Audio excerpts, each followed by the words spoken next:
Hello friends. Quickly we will go through a very important and interesting technique, that is blue-white screening. What is blue-white screening? As the name suggests, blue-white screening means we have to screen out blue and white, your recombinants and non-recombinant on the bacterial plate visually. तो आप आंखों से अपनी आंखों से देख सकते हैं कि मेरे कौन से रिकॉम्बिनेंट्स हैं और नॉन रिकॉम्बिनेंट्स हैं. What are recombinants? रिकॉम्बिनेंट वो होस्ट सेल्स हैं जो हमारे टारगेट जीन को ले चुके हैं, बट नॉन रिकॉम्बिनेंट्स वो वाले होस्ट सेल हैं जो हमारे टारगेट जीन जिनके पास नहीं है.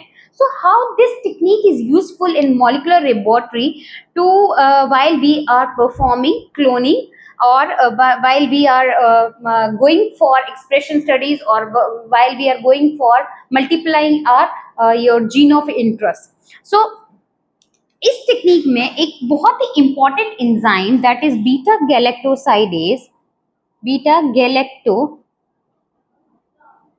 galactosidase enzyme was utilized. This beta galactosidase enzyme is expressed by the bacteria and it is present. This is LAC-Z gene present on bacterial chromosome. ये कहाँ प्रेजेंट है? बैक्टीरिया के क्रोमोसोम पे प्रेजेंट है. और ये क्या LAC-Z जीन क्या एक्सप्रेस करता है? Beta galactosidase enzyme.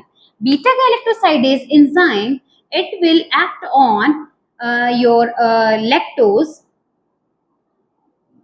sugar to convert to galactose and glucose. किस में कन्वर्ट करेगा? गैलेक्टोज में और ग्लूकोज में. अब कैसे उन्होंने इस एंजाइम को यूटिलाइज किया just to make this technique?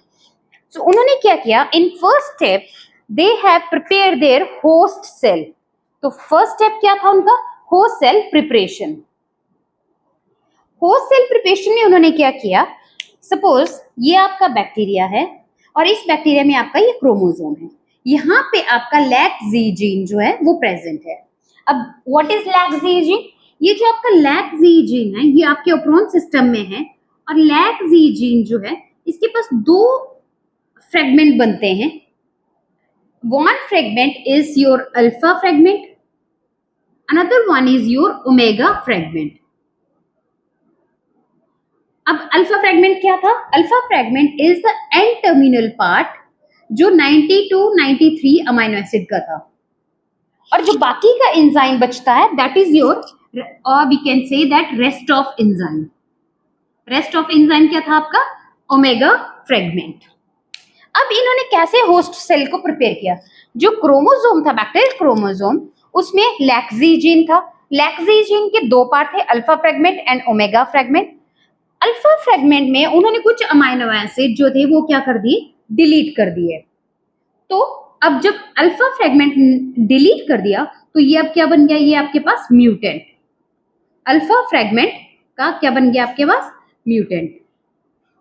Beta galactosidase activity इन दोनों के कंबाइंड एक्शन से ही पॉसिबल है. That means when fully functional alpha fragment is produced, fully functional omega fragment is produced, then only this in combination alpha and omega fragment, when they combine and they form fully functional beta galactosidase enzyme, और तभी वो lactose पे act करेगा और glucose और galactose में convert करेगा. अब क्या होगा? बिकॉज यहाँ पे म्यूटेंट जनरेट हुआ, so this host it LAC-Z activity. तो अब क्या बन गया? ये LAC-Z mutant M15 host cell. इस तरह के जितने भी होस्ट सेल होंगे उनको हम क्या बोलेंगे? LAC-Z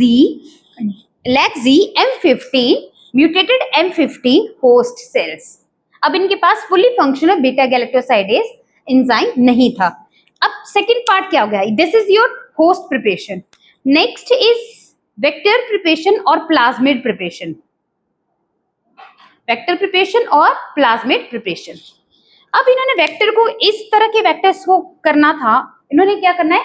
इन्होंने वेक्टर प्रिपेयर करना है. अब उन्होंने वेक्टर में क्या चेंज किया? Suppose this is your vector और यहाँ पे हमारा क्या है? LAC-Z जीन है. वेक्टर में क्या प्रेजेंट है? LAC-Z जीन है. इस LAC-Z जीन में एक बहुत ही इंपॉर्टेंट साइट है दैट इज MCS रीजन. क्या है? MCS multiple cloning site.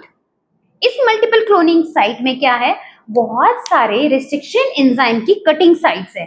So you can use any of restriction enzyme and target and you can insert your target gene. जिस भी टारगेट जीन को आप क्लोन करना चाहते हैं, आप इस मल्टीपल क्लोनिंग साइट में ही इंसर्ट कर सकते हैं.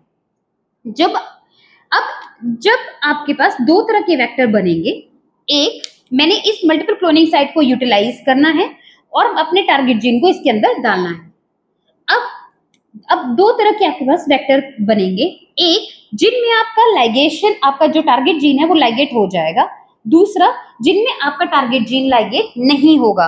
तो आपके पास ये दो तरह के वेक्टर आ गए, 1 and 2. 1 में क्या होगा, आपका लैक्जी जीन होगा, अल्फा फ्रेगमेंट ऑफ लैक्जी जीन होगा, लेकिन इसमें आपका इंसर्ट नहीं होगा. सेकंड वाला क्या होगा, आपका lacZ gene, but you will have your interest suppose X gene. इसमें क्या प्रेजेंट है, आपका एक्स जीन प्रेजेंट है.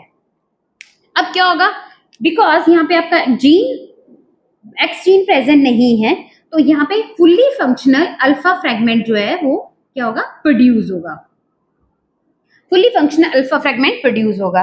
बट यहाँ पे आपका लैक अल्फा फ्रेगमेंट जो है उसके अंदर आपने इंसर्ट डाल दिया, तो आपके पास अल्फा फ्रेगमेंट जो था वो प्रोड्यूस नहीं होगा. अल्फा फ्रेगमेंट यहाँ नहीं बनेगा फंक्शनल. अब जब ये दोनों ही, जब ये हमने इस वाले होस्ट में ट्रांसफॉर्म किए, ये वाला भी और ये वाला भी, अब हमारे पास किस तरह की कॉलोनीज आएंगी, एक आएंगी जिनमें हमारे पास उसका क्रोमोसोम है, इसमें सिर्फ ओमेगा फ्रेगमेंट प्रोड्यूस हो रहा है, और एक प्लाज्मिड है जिसमें आपके पास कोई भी इंटरेस्ट का जीन नहीं है.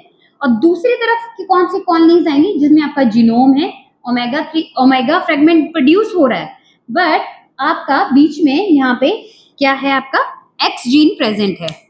यहाँ पे क्या है, आपका एक्स जीन प्रेजेंट है, बट इसमें अब क्या होगा, अल्फा फ्रेगमेंट यहाँ से प्रोड्यूस होगा, ओमेगा फ्रेगमेंट यहाँ से प्रोड्यूस होगा, and they will have functional beta galactosidase enzyme.